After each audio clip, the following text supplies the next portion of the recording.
ميزانية الدولة بأكملها أصبحت لدى أشخاص. هاي اللي أنت حضرتش تعنيها، لأنه السرقة خرجت من البلد، من العراق، ولكن مبالغ مذكرة التفاهم انسرقت بالطريقة اللي تحدثنا عنها، طريقة فتح الاعتمادات وفتح الودائع الموجودة عن طريق بنوك وشركات كبرى. هذا اللي حصل. لكن نعم، في أشخاص خرجوا من العراق وبحوزتهم ملايين من الدولارات، لكن تسأليني عن أسمائهم ما أقدر أقول لك يعني من هم. Des Irakiens qui se sont enrichis, mais un Saddam Hussein vertueux, difficile à imaginer. Je rencontre un autre témoin de ces années-là, aujourd'hui chercheur au CNRS, Hosham Dawad. On dit à cette époque que pendant cette période d'embargo, Saddam Hussein a gagné beaucoup d'argent et que la population n'a pas vu grand-chose. Ça, c'est aussi vrai. L'objectif numéro un, c'était de rester sur place, de survivre politiquement. La distribution de l'argent parmi ses relatifs, ça devenait primordial. Parmi ses subordonnés, très important. Ça devenait quelque chose pour acheter la dignitaire, pour acheter la structure tribale, acheter dans l'essence l'allégeance, la subordination. Aussi leur dévouement au pouvoir. Quand la presse dit « tout ça a servi à bâtir des palais et à mener une vie de débauche », je ne partage pas cet avis. Saddam a certes fait bâtir des palais et sa famille et lui avaient effectivement un train de vie extravagant, mais une grande partie de cet argent a servi à l'administration du pays.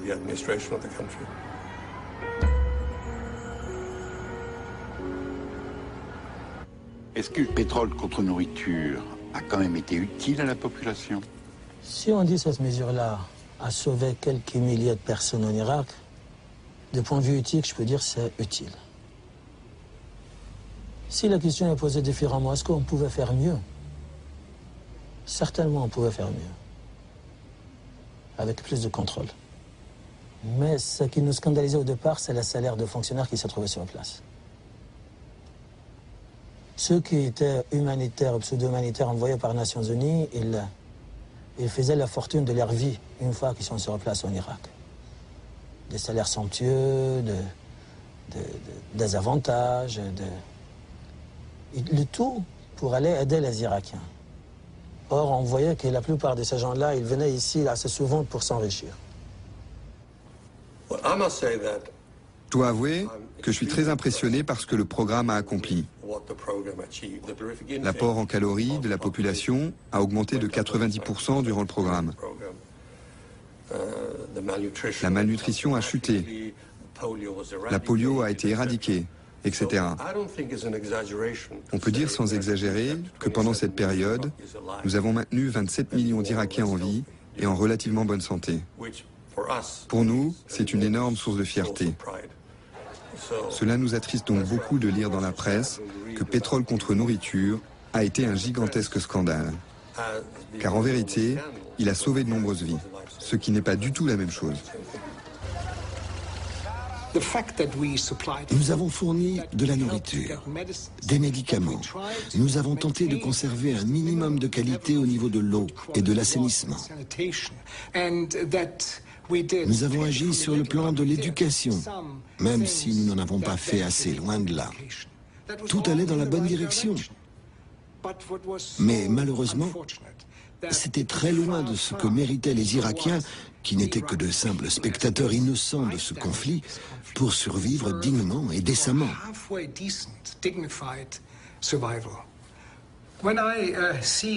Les médias internationaux de nos jours commencent souvent leurs articles en faisant référence au scandale Pétrole contre nourriture.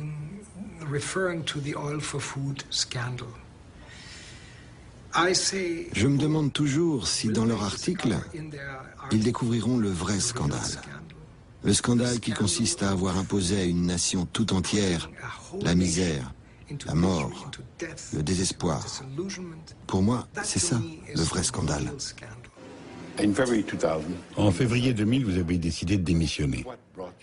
Qu'est-ce qui vous a poussé à prendre cette décision? Si j'avais poursuivi plus longtemps ma mission à Bagdad, je me serais rendu complice de ce que l'histoire jugera plus tard comme l'une des pires erreurs commises dans une situation de crise par les Nations Unies. Il était hors de question que j'accepte cela. Les ventes de pétrole ont donc rapporté 64 milliards de dollars. Mais à quoi correspond la part de gâteau redistribuée à UNCC? Et d'abord, qu'est-ce que UNCC? Sur chaque dollar de pétrole vendu pendant le programme, 30% sont prélevés par l'ONU pour le remboursement des dommages causés par l'Irak pendant la guerre contre le Koweït. UNCC est la commission chargée de recueillir les doléances et de répartir l'argent entre les plaignants. Pour comprendre, retour sur la première guerre du Golfe et ses conséquences. Le 2 août 90, l'Irak envahit le Koweït. Les troupes de Saddam se livrent à un pillage sans retenue du pays. La communauté internationale, unanime, réagit. En quelques heures, cette armée irakienne tant redoutée est anéantie. En pleine débâcle, les troupes de Saddam ont mis le Koweït à feu et à sang. Les puits de pétrole brûlent par centaines et provoquent une gigantesque marée noire. Il est décidé que l'Irak paiera pour les dommages causés. Pour en savoir un peu plus sur UNCC, je décide de me rendre sur les bords de la Tamise pour retrouver l'avocat britannique Jeremy Carver. Sa mission, défendre les plaintes déposées par le Koweït et assurer à l'Émirat un maximum de dédommagement. À la fin de cette année-là, pendant l'opération Tempête du désert, destinée à libérer le Koweït, la question de l'indemnisation aux victimes de l'Irak a émergé. J'ai été très impliqué dans l'établissement de ce qui a été appelé la Commission d'indemnisation des Nations Unies ou UNCC. Combien d'argent a été distribué en tant qu'indemnisation? De mémoire, la somme totale que l'UNCC a reçue de l'Irak était d'environ 22 milliards de dollars. C'est de l'argent dont la population irakienne n'a pas bénéficié. C'est de l'argent que l'Irak devait payer. Il est important qu'il existe des moyens de dissuasion contre de telles agressions. La guerre avait été initiée par l'Irak quand ils ont envahi le Koweït. Il était normal que l'Irak verse une indemnisation. Cela ne pouvait pas se discuter pour les millions de gens touchés. Il fallait tenter de compenser les pertes qu'ils avaient subies. L'UNCC a réussi de façon remarquable à trouver une manière de verser des dédommagements raisonnables à toutes ces personnes. Donnez-moi un exemple de son fonctionnement. Les demandes d'indemnisation étaient faites par les États au nom de leurs ressortissants. La majeure partie des réclamations venait naturellement du Koweït, venaient des citoyens koweïtis. Mais l'Égypte, le Pakistan, les Philippines, l'Inde, le Bangladesh, tous ces pays avaient un nombre conséquent de demandes provenant de travailleurs immigrés qui avaient été retenus, qui avaient été chassés du pays, qui avaient perdu leurs économies, etc. Il fallait donc trouver un moyen de compenser équitablement à la fois les particuliers et les principales demandes d'indemnité. J'ai par exemple présenté la première réclamation majeure au nom de la Kuwait Petroleum Corporation pour les coûts engendrés par l'extinction des incendies. La somme totale réclamée pour cela était de 950 millions de dollars.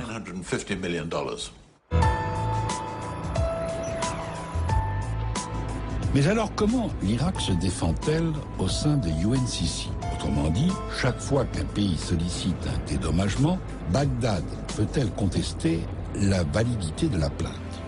À Genève, les intérêts du pays sont défendus par l'avocat Michael Schneider. Un des éléments les plus difficiles et les plus répréhensibles de ce processus, c'était que l'Irak ne pouvait pas disposer de ses propres fonds et n'avait pas les moyens à sa disposition dans le cadre de l'UNCC lui-même pour organiser sa défense. Est-ce que vous êtes en train de me dire, maître, que ceux qui mettent en place toute cette organisation considèrent que l'Irak n'a pas à se défendre? L'organisation a été mise en place sans participation de l'Irak. On est parti de l'hypothèse que la responsabilité de l'Irak pour l'invasion et la guerre était établie, de sorte qu'il n'y avait que des questions de quantum, du montant de la réparation à établir. Le monde entier a été invité à faire ces réclamations. Et c'est presque 100 pays du monde qui ont découvert les dommages qui leur étaient été causés par cette invasion du Koweït par l'Irak. Et pour vous, les droits de l'Irak ont été respectés dans cette affaire? Et le grand défaut de ce processus, c'est la manière de laquelle les droits de l'Irak ont été négligés.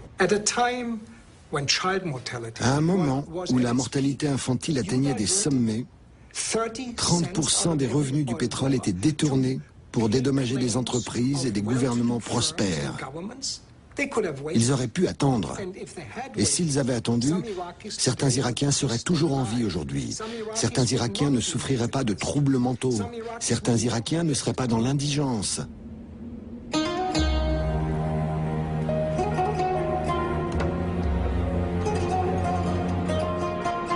C'est sur les bords du lac Léman, dans l'ancien édifice de la Société des Nations, aujourd'hui quartier général des Nations Unies en Europe, que se situe le siège des UNCC. Je m'y suis rendu, mais personne n'a souhaité me répondre. Pourquoi? La traditionnelle discrétion suisse fait des émules auprès des membres de l'UNCC, ou bien cette commission a-t-elle des choses à cacher? Une des rares journalistes à avoir obtenu d'assister à une séance de l'UNCC s'appelle Naomi Klein, une Canadienne célèbre pour ses prises de position altermondialistes qu'elle a largement développées dans ses livres. Vous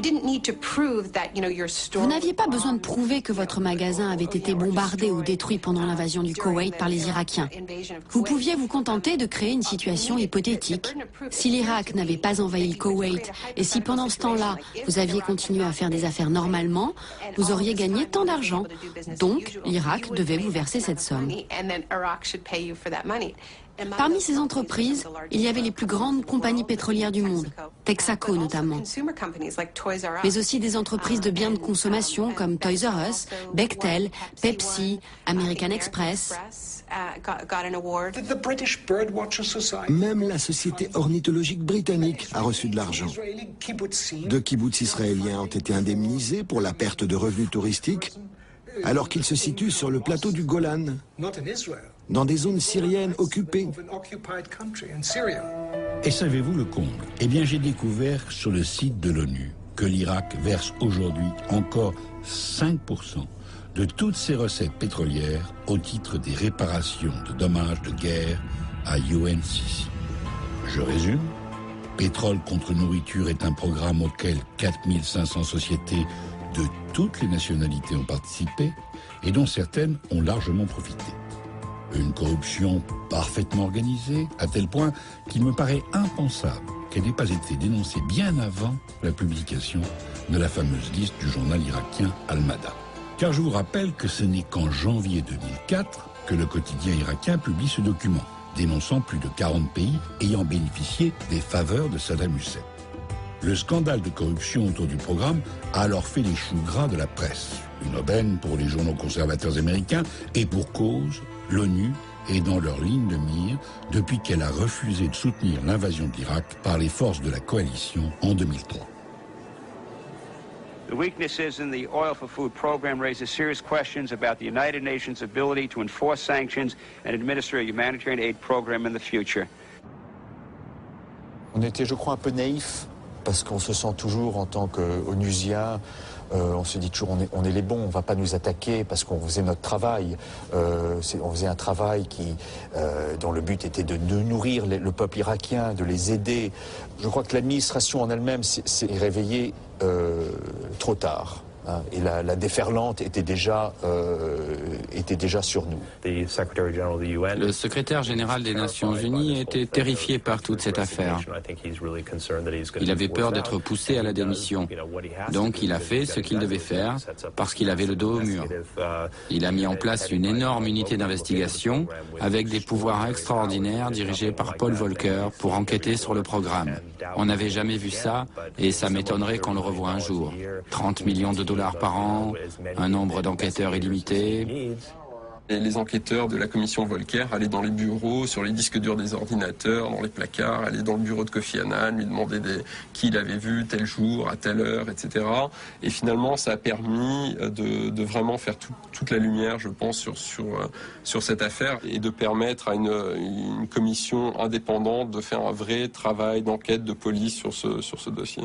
La commission d'enquête indépendante, présidée dès 2004 par Paul Volcker, va siéger près de 15 mois et l'ancien président de la Banque fédérale américaine choisit comme bras droit le Suisse Mark Pitt. Quand vous commencez cette enquête, comment procédez-vous? C'était pas un processus facile. En quelques mois, on a engagé un total de 80 personnes qui devaient toutes être capables de travailler ensemble, ce qui n'était pas évident. Il y a eu pas mal de difficultés entre Européens et Américains, par exemple.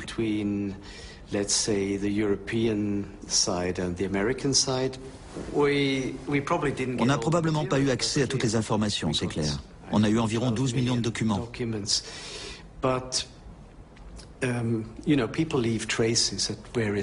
Mais les gens laissent toujours des traces.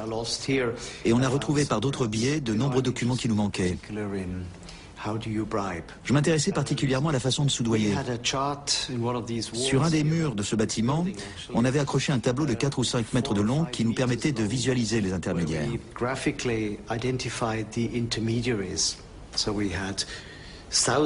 Il y avait des milliers de transactions, des centaines d'unités effectuant des versements illégaux. Mais il était intéressant de constater que malgré cela, il n'y avait en fait que quelques dizaines d'intermédiaires. Notre immense diagramme traçait des liens qui nous ont permis d'identifier les points centraux, les personnes qui rendaient tout cela possible. J'ai pu en déduire la manière dont fonctionne la corruption de façon plus générale dans le monde entier. Au terme de l'enquête, je vous présente le bébé. Il pèse plus de 2000 pages et pointe le doigt sur un certain nombre de responsables. What I do want to emphasize is that the corruption of the program has stood on and by many participants, and it was substantial, could not have been nearly so pervasive if there had been more disciplined management by the UN and its agencies. Dans cet immeuble réside l'une des plus grandes adversaires de l'ONU, Claudia Rosset. Je la rencontre car c'est elle qui a commencé à sonner la charge bien avant la publication de la liste d'Almada. Vous êtes d'accord si je vous dis que l'ONU, le Conseil de sécurité, est supervisé par des pays qui ont dit oui à tout cela? Il y a des responsables, oui. Le Conseil de sécurité a effectivement approuvé tout cela. Il faudrait aller voir les 15 pays membres et leur demander s'ils avaient perdu la tête. En particulier les 5 membres permanents, les États-Unis, le Royaume-Uni, la France, la Russie et la Chine. On sait aujourd'hui que Kofi Annan était au courant de la corruption, que le Conseil de sécurité était au courant de la corruption, mais ils ont joué cette comédie à l'insu du grand public. Mais s'il y a bien une personne qui aurait dû prendre ses responsabilités et révéler publiquement que le programme était affreusement corrompu, c'est le secrétaire général. Pourquoi? Parce qu'il se doit d'être au-dessus des intérêts particuliers des États membres. Il aurait dû dire « Quelque chose affecte l'intégrité des Nations Unies. Voilà ce qui ne va pas. Voilà ce que Kofi Annan aurait dû faire. »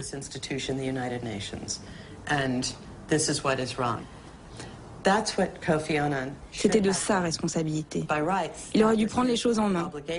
S'il y avait quelqu'un qui devait s'occuper de cette patate chaude, c'était lui. As Chief Administrative Officer, I have to take responsibility for the findings revealed, both in the implementation of the program and more generally in the functioning of the Secretariat. When you look back Si on repense au nombre de personnes qui étaient au courant des pratiques de corruption, tant dans l'exportation du pétrole que dans l'importation des marchandises humanitaires, il y avait l'ensemble du personnel et de la direction de l'ONU, l'ensemble du Conseil de sécurité, les médias, les correspondants pétroliers qui couvraient la vente du pétrole irakien en négociant étaient au courant.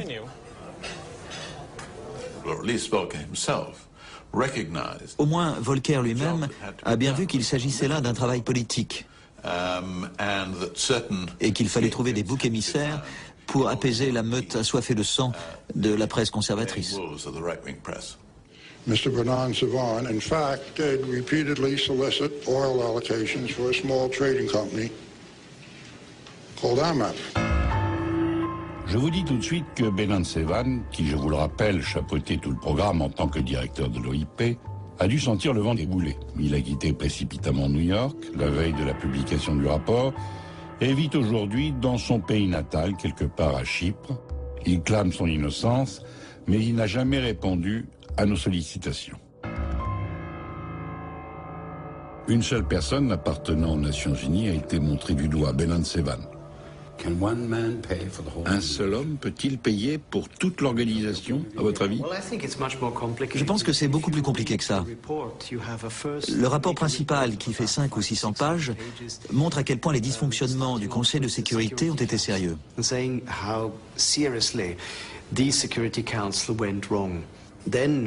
Ensuite, on passe toute l'institution en revue et on montre comment certaines personnes ont commis de graves erreurs de gestion. Et il y a aussi les 2800 entreprises dont on a découvert qu'elles faisaient des versements illégaux. Parmi toute cette corruption, y a-t-il un ou deux exemples qui vous aient particulièrement choqué? Il y a un très bon exemple que l'on a examiné en détail. Ce sont les versements effectués par la compagnie pétrolière Glencore. C'est une société de négoce en pétrole. Oui, c'est une société de négoce. Glencore est basée à Zug. C'est une société au chiffre d'affaires gigantesque. On a trouvé des traces écrites indiscutables. Une autre question à se poser est que savaient véritablement les gens de la compagnie? Glencore dit qu'ils ignoraient que leurs intermédiaires faisaient des versements illégaux. Mais ce qui est intéressant, c'est de voir à quel moment un versement est effectué à un intermédiaire et de constater ensuite ce que cet intermédiaire fait le lendemain, si vous voulez. Eh bien, soit il vire immédiatement 3/4 de l'argent directement à la Banque centrale irakienne, soit il apporte et dépose des centaines de milliers de dollars en liquide à l'ambassade d'Irak à Genève.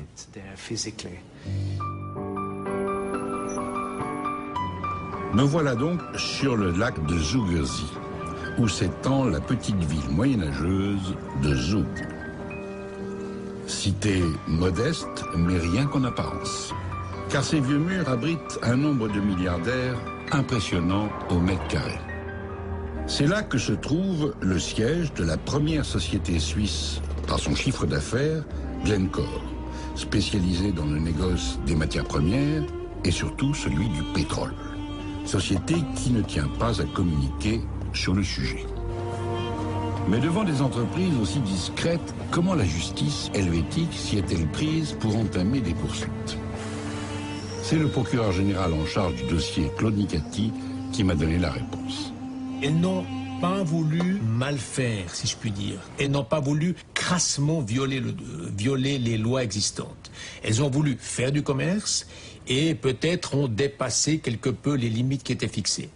Donc elles avaient, pour certaines, tout intérêt à démontrer que, en fait, elles avaient bien fait. Oui, peut-être, il y a eu des surcharges qui ont été payées, mais en fait, ça correspondait, c'est une argumentation que nous avons souvent entendue, ça correspondait au daily business. C'était usuel de payer quelques francs de plus. Et de toute façon, si c'est pas elles qui avaient payé ces quelques francs de plus, ces surcharges, ça aurait été une autre entreprise qui aurait eu le contrat. Donc c'est pour ça que les entreprises ont, de manière très aimable, si je peux utiliser cette expression, collaboré avec nous. Et avec le raccord, nous avons ensuite déféré le dossier à une autorité de jugement cantonal. C'est une particularité en Suisse qui nous permettait d'avoir une condamnation sans comparution publique, uniquement sur la base d'une ordonnance pénale qui satisfaisait à la fois la personne condamnée, qui évitait la publicité, et nous-mêmes, ça permettait de liquider un dossier. En échange de la grande discrétion de la justice suisse, ces sociétés ont payé des amendes avoisinant les 12 millions d'euros. Ne croyez pas que ces sommes ont été reversées aux Irakiens, non. La Suisse est pragmatique et cet argent a servi à améliorer l'état des routes helvétiques. Mais ne jetons pas la pierre aux Suisses, car la plupart des pays n'ont quasiment rien entrepris contre les 2800 sociétés fautives citées dans le rapport Volcker. En Allemagne, 67 sociétés, dont Daimler-Chrysler, ont eu une mise en garde. En France, les dossiers concernant Peugeot et Renault Véhicules Industriels, parmi tant d'autres, sont en sommeil. In fine, très peu de pays ont entamé des poursuites. Aux États-Unis, 3 personnes sont condamnées. En Australie, un ministre impliqué dans une affaire de blé a démissionné. Ailleurs, et par exemple à Moscou, rien de rien de rien. Alors, quid du rapport Volcker et de ses conclusions? À tout seigneur, tout honneur, je me rends au bureau de Paul Volcker dans Rockefeller Center, en plein cœur de New York. Estime-t-il que son rapport a atteint l'objectif qui lui avait été fixé? On s'en est sacrément bien tiré, à mon avis. On a recueilli énormément d'informations. On a produit un rapport de 2000 pages qui a sérieusement embarrassé pas mal de gens. Il y a eu des procès marquants en Australie, en Inde, en France, un jour, j'espère. Au Royaume-Uni, aux États-Unis. Est-ce qu'on a refusé de nous répondre en Russie? Tout à fait. Est-ce qu'on a refusé de nous répondre en Chine? Là, pour le coup, on n'a même pas essayé. On savait que ça ne mènerait à rien. Une vingtaine de milliards de dollars a été versé comme compensation à la suite de la première guerre du Golfe. Cet argent provenait de pétrole contre nourriture. Visiblement, vous avez obtenu peu de détails à ce sujet. On n'a pas fait de recherche là-dessus. Je ne me souviens pas des circonstances précises. Il y a eu une enquête interne, c'est sûr. Mais ce n'est pas un domaine dans lequel on a fait des recherches approfondies. Ils vous ont tenu à l'écart. Il paraît qu'ils n'avaient aucune envie d'une enquête. Ils ont dit que ce n'était pas de notre sort. Ils étaient réticents, oui. Je ne me souviens plus très bien. On n'a pas fait de recherche approfondie à ce sujet. Voilà plus de 20 milliards de dollars sur lesquels la commission n'a jamais enquêté. Bizarre. Moi, j'ai dit bizarre. Comme c'est bizarre. Vous avez reçu environ 35 millions de dollars du fameux compte bloqué pour mener cette enquête. Pensez-vous honnêtement que cela les valait? Oui, je pense que ça les valait. Les Nations Unies étaient la cible de toutes sortes d'accusations très graves aux États-Unis et ailleurs, qui portaient préjudice à la confiance dans l'organisation. Une enquête était nécessaire. J'espère sincèrement qu'en tirant la sonnette d'alarme, nous pourrions contribuer à un meilleur fonctionnement de l'organisation. Vous trouvez normal que ce soit de l'argent irakien qui ait financé cette enquête? Pardonnez-moi de le dire, mais je pense que cette enquête a bénéficié aux Irakiens.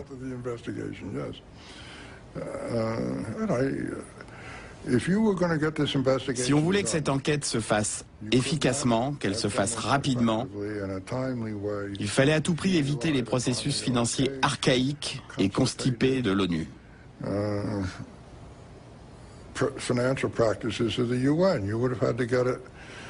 Il aurait fallu passer par de longs débats à l'Assemblée générale, où certains pays ne voulaient pas de cette enquête.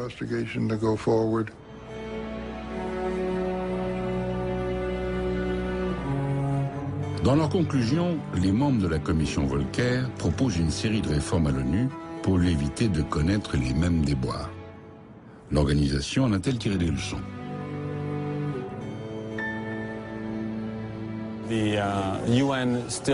L'ONU aujourd'hui n'a toujours pas à rendre de compte, car les responsabilités sont si largement partagées entre les États, l'organisation, les agences, etc., que personne ne prend les choses en main. On se refile la patate chaude indéfiniment. Personne n'assume véritablement ses responsabilités. Le message qui était envoyé à ce réseau mondial d'hommes d'affaires, de diplomates, de participants à ce programme était: la corruption, c'est pas grave, on fermera les yeux. Les pots de vin, c'est rien du tout, ça dérange personne à l'ONU. On va regarder ailleurs, on va étouffer l'affaire, on va tourner la page et on dira que c'est pour le bien de l'humanité. Il y a eu des changements mineurs. Mais la complète réorganisation qui serait nécessaire pour rendre cette institution véritablement crédible n'a toujours pas eu lieu. Mais vous l'expliquez comment? Eh bien, c'est une institution gigantesque. Beaucoup de gens ont intérêt à empêcher tout changement. Il y a beaucoup de bureaucrates satisfaits de leur poste qui n'ont aucune envie de retourner dans leur pays d'origine. Il est plus important pour eux de s'accrocher à un boulot plutôt que de faire ce boulot. Il y a une logique inhérente à cette énorme institution qui la rend inefficace. Je ne suis pas en train de dire que c'est une mauvaise institution, elle est nécessaire, mais elle est extrêmement inefficace. Il y a beaucoup de gaspillage. En fait, je me rends compte que l'ensemble du programme ressemble un peu à un puzzle. 2 milliards par-ci, 20 milliards par-là, et brusquement une pièce qui manque. Elle vaut à elle seule 9 milliards de dollars, 9 milliards restant de la vente du pétrole, une somme qui appartient aux Irakiens. N'oubliez pas qu'en 2003, les forces de la coalition envahissent l'Irak. Saddam est destitué. Très vite, un organisme est mis en place pour diriger le pays occupé, le CPA, l'autorité provisoire de la coalition. À sa tête, le diplomate Paul Bremer. Le programme pétrole contre nourriture prend fin, mais il reste des fonds sur le compte de l'Irak à la BNP Paribas. Plus de 9 milliards de dollars qui sont transférés à la demande des États-Unis et avec l'accord de l'ONU, de la BNP à la Réserve fédérale de New York. Que sont devenus ces 9 milliards? Jim Steele, journaliste d'investigation pour le magazine Vanity Fair, me livre les conclusions de son enquête. Il y a eu un total de 21 chargements en 13 mois. 12 milliards de dollars sont chargés dans des camions remorques banalisés. On scelle les portes. Les camions quittent l'entrepôt de la réserve de la Banque fédérale à New York, prennent tranquillement l'autoroute du New Jersey, un des axes routiers les plus fréquentés des États-Unis, et font 4 heures de route au milieu des voitures, des poids lourds, des bus, jusqu'à la base aérienne Andrews, tout près de Washington. Là, on enlève les scellés sur les portes des camions, l'argent est déchargé, recompté par des fonctionnaires du Trésor, remis en liasse, emballé sous film plastique et chargé dans un avion cargo à destination de Bagdad. On estime que 9 des 12 milliards transportés par avion durant cette période de 13 mois ont tout simplement disparu. Au début, on avait l'impression que les forces de la coalition dépensaient de l'argent de leur propre poche, que ce soit pour remettre en état l'industrie du pétrole ou pour payer les salaires. Tout le monde avait cette impression. Mais j'ai découvert ensuite que ce n'était pas la vérité. C'était faux. Cet argent était à nous. Mais ils avaient accès à cet argent et ils pouvaient le dépenser à leur guise. Mais comment une telle somme a-t-elle pu disparaître? Je me souviens que le Congrès américain a posé la question à Paul Bremer, proconsul, responsable des opérations sur place. The numbers are so large that it doesn't seem possible that they're true. Who in their right mind would send 360 tons of cash into a war zone? But that's exactly what our government did. Ideally, we would have liked to put those records straight before paying the salaries and pensions. But as often in Iraq, the ideal collided with the harsh realities on the ground. We simply could not delay paying salaries and pensions. Delay would have been demoralizing and unfair to the millions of Iraqi families, and it might well have exacerbated danger to the American soldiers on the ground. Une partie en cash aurait servi à payer les salaires des fonctionnaires irakiens. Parmi les témoins de la période Paul Bremer, l'un de ses bras droits, Frank Willis. Il est à l'époque le conseiller du ministre du Transport irakien, autant dire qu'il était le ministre des Transports. Il y avait de l'argent américain partout, plein de billets de $100 tout neufs. C'était le Far West. Un capitaine de l'armée de l'air était régulièrement chargé d'aller au sous-sol du palais, où se trouvait notre QG, pour retirer de grosses sommes d'argent liquide, qu'il mettait littéralement dans un sac. Ensuite, il prenait sa voiture pour passer inaperçu. Il ne prenait pas un véhicule de l'armée américaine. Il préférait conduire un petit pick-up irakien. Et il partait faire une tournée de distribution de sacs d'argent liquide. On devait procéder comme ça au début parce qu'il n'y avait pas de système bancaire.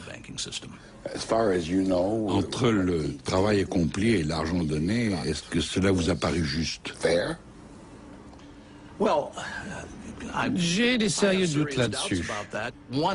J'étais notamment en charge de l'aviation civile et en particulier de l'aéroport international de Bagdad. Le groupe qui a remporté le marché et qui devait assurer la sécurité des opérations civiles à l'aéroport n'avait jamais exercé cette activité auparavant. Pire, cette compagnie, qui s'appelle Custer Battles, a été créée après l'obtention du contrat pour assurer la sécurité, tout en n'ayant, selon moi, aucune expérience en la matière. Donc, que ce soit les termes du contrat ou son attribution, tout ça sentait mauvais. C'est une société dirigée par deux types très jeunes, Custer et Battles. L'un des deux est un ancien agent de la CIA. À l'aéroport de Bagdad, ils ont pris possession du matériel, des chariots élévateurs par exemple, qui appartenaient aux Irakiens. Ils les ont repeints et ils ont facturé aux CPA la valeur de ces chariots, qu'ils avaient en fait volés au peuple irakien. Un jour, notre fameux capitaine est descendu au sous-sol avec une brouette. Il a retiré $2 millions et il les a apportés dans mon bureau. Et j'ai appelé Custer Battles et je leur ai suggéré d'amener un gros sac de jute pour emporter leurs $2 millions.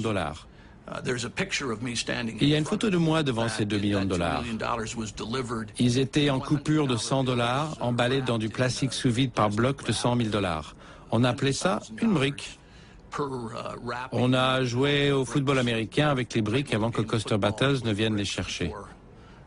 Tout était en liquide. Je n'avais jamais vu $2 millions en liquide de ma vie. Ça fait quoi de jouer au football américain avec 2 millions? Ça, c'était grisant, grisant. Vous avez fait ça parce que c'était grisant? Devant tout cet argent, on se dit, est-ce que quelqu'un s'en apercevrait si je mettais une brique dans ma poche et que je me barrais avec? Et vous pensez que certains ont été tentés? Pas mal de gens ont succombé à la tentation de prendre cet argent et sont partis les poches pleines. Il y a donc eu une enquête sur cette fraude avérée. Des gens ont tiré la sonnette d'alarme. Et un tribunal américain a jugé qu'ils étaient coupables de fraude à l'encontre du gouvernement américain.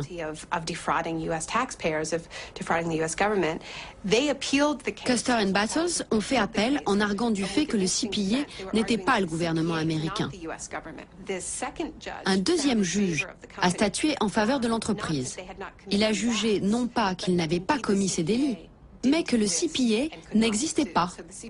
Donc, toute cette structure juridique, considérée comme une extension du gouvernement américain à Bagdad, n'était qu'un mirage. Cerise sur le gâteau. Paul Bremer, à la tête du CPA, a réussi le tour de force suivant. Faire signer un texte à la fois par Washington et par Bagdad qui interdit toute poursuite le concernant, lui, ou ceux qui ont collaboré à CPA pour quoi que ce soit ayant pu se passer pendant la durée de son mandat. Un ordre a été donné selon lequel aucune entreprise travaillant avec le CPA ne pouvait être poursuivie. C'était vraiment une période particulière pendant les événements en Irak. Les gens étaient complètement au-dessus des lois, hors de portée de la justice. Qui aurait pu croire que la première année de cette guerre se résumerait à ça? Nous étions tous préoccupés à payer les sociétés américaines, à leur distribuer de l'argent, au lieu de nous occuper de ceux qui en avaient vraiment besoin. Je ne peux résister à la tentation de vous montrer une archive, un bijou. Il s'agit de Paul Bremer devant la presse irakienne qui, je vous le donne en 1000, dénonce la corruption pendant Pétrole contre nourriture. Almost a year after liberation, we are just beginning to understand the outline of the theft and corruption which was behind the Oil for Food program. Never again should the Iraqi people's wealth be squandered on palaces and Ferraris. Never again should such corruption be allowed to take root. Ladies and gentlemen, the theft of government property is a particularly odious crime because government property is really the people's property. Et que dit le rapport Volcker sur la disparition des 9 milliards de dollars qui proviennent, je vous le rappelle, du compte pétrole contre nourriture? Êtes-vous au courant, monsieur, du fait que 9 milliards de dollars ont disparu? Je sais qu'il y a toutes sortes de rumeurs et d'accusations.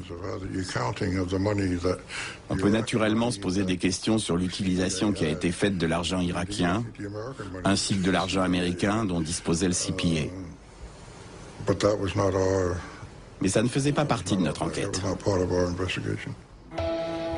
Bon, si on fait le total des sommes détournées, 9 milliards volatilisés, 20 milliards pour UNCC, 229 millions de surtaxes sur les ventes du pétrole, 1,5 milliard de dessous de table sur les produits de première nécessité, 36 millions pour le rapport Volcker. Manque à gagner pour les Irakiens, plus de 31 milliards de dollars. À parcourir le Proche-Orient, je n'ai pas cessé d'entendre le mot arabe « façade ». Et savez-vous ce que « façade » veut dire? Tout simplement corruption. Et quand je regarde le bâtiment de l'ONU, je ne peux que constater qu'il a effectivement servi de façade à une corruption parfaitement orchestrée. Mais orchestrée par qui? Par tous les membres de l'organisation, c'est-à-dire les quelques 192 pays de la planète. En d'autres termes, nous tous. D'une certaine manière, l'ONU a été blâmée parfois pour les erreurs des États membres, c'est-à-dire c'est les pays du Conseil de sécurité qui ont mis au point ce programme, ce sont ces pays-là qui ont décidé de ces règles, ce sont ces pays-là qui ont accepté finalement de donner à Saddam Hussein la possibilité de choisir les pays auxquels il vendait du pétrole, de choisir les pays auxquels il achetait des biens humanitaires. De choisir sa banque. De choisir sa banque. Et donc finalement, tous les problèmes qu'a connu le programme ensuite en germe existaient dès sa mise en place par le Conseil de sécurité. C'est aussi les 15 membres du Conseil de sécurité qui le géraient, qui décidaient de quel contrat passer, quel contrat était bloqué. Et donc finalement, c'est l'ONU, le secrétariat général de l'ONU, Kofi Annan à l'époque, qui a été le plus montré du doigt, alors que sans doute les États avaient une part de responsabilité très importante qu'ils n'ont pas entièrement assumée. Devant le petit hôtel où je résidais, il y avait un jeune mendiant. J'avais en quelque sorte fini par adopter ce petit garçon. Puis est arrivé le moment où j'ai quitté Bagdad. La voiture a fait 50 mètres et on a pris sur la droite. Et le petit garçon était là, au coin de la rue. Je me suis arrêté, je suis descendu de voiture, il s'est avancé vers moi et tout à coup, il s'est caché le visage dans les mains et il s'est mis à pleurer. Moi aussi j'étais en larmes. Car cet enfant représentait pour moi tout ce qui aurait pu être évité dans cette tragique affaire gérée de façon si déplorable par les Nations Unies. Je me demande ce que ce petit garçon est devenu. J'espère qu'il va bien. Aujourd'hui, on ne parle plus d'ailleurs de démocratie et de droits de l'homme. On parle, est-il possible de stabiliser la situation? Est-il possible d'avoir un consensus entre les Irakiens autour d'une forme de pouvoir? Est-il concevable de créer une dynamique politique? Est-ce que l'Irak vivra?